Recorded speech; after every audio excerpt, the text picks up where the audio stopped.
Salam, hörmətli vətəndaşlar. Bugün böyük ürək ağrısı ilə Tarif Şurasının yenidən qaz və işığın qiymətinin qaldırılması xəbərini aldım.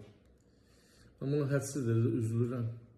Ancaq mənə necə mətbuatdan sordular ki, siz əvvəlcədən bunu bilirdiniz ki, son 3 gün bunun əvvəl çıxışınızda dediniz ki, Tarif Şurasının yenidən qiyməti qaldıracağına əminsiniz.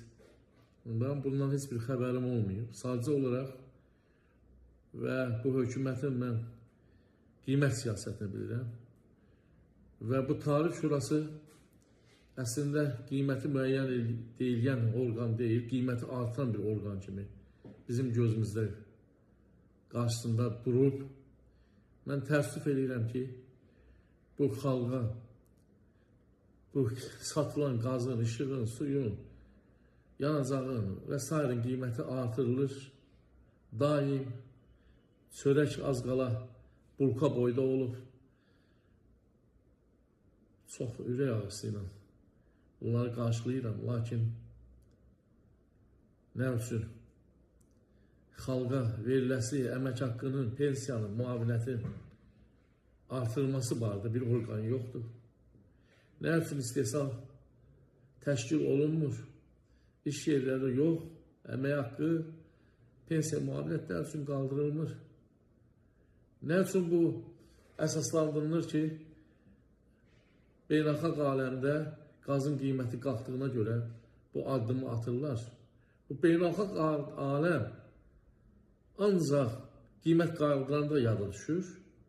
Bəs xalqa ödənilən əmək haqqı, pensiyalarda niyə beynəlxalq aləm qiymətləri götürülmür? Axı 10 dəfə aşağıdır bizim həmin Avropa və digər ölkələrdən bizim təminatımız. Biz qalib dövlətik, qalib xalqıq. Bizə yaraşarmı ki, qalib xalq bu qədər ağır bir vəziyyətdə yaşasın, vəziyyəti biraz da ağırlaşsın. Axı Azərbaycan Respublikasının konstitusiyası bizə ləyaqətli həyat şəraiti vəd edir və bildirir ki, hökuməti dövlət ona görə yaradır ki, məhz insanlara layiqli həyat şəraiti təminləsin. Onların niyə biz taleyinə bu qədər biganiyik? Nə üçün vəziyyətdən artırırıq? Nə üçün büdcəmizi ancaq əhalinin vəziyyətinin pisləşməyi hesabına tamamlamaq istəyirik, doldurmaq istəyirik? Nə üçün insafsızlığı aradan qaldırmırıq? Korrupsiyanı aradan qaldırmırıq, qanunsuzluğu aradan qaldırmırıq. Onun hesabına bir ədalətli ticarət, istehsal təmin eləmirik ki, bu xalq yaxşı yaşasın, yaxşı qazansın. Yaxşı bu xalqa veriləsi pulu da beynəlxalq səviyyəyə qaldırın ki, onda bizim etirazımız olmaz bu qiymətlərin qalxmağına. Mən sadəcə olaraq artıq bunlara deməyə söz tapmıram. Mənim üçün çox ürək ağrıdan bir məsələdir. Baxmayaraq 22 il işsiz qalmışam. Amma mənim indiki əmək haqqım bu qiymətləri ödəməyə çatır.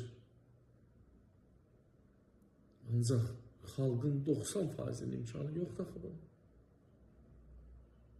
Heç ürəyiniz yoxdur sizin. Daş dəmirdir be ya. Siz bu xalq üçün nə vaxt bir faydalı işlər görəcəksiniz?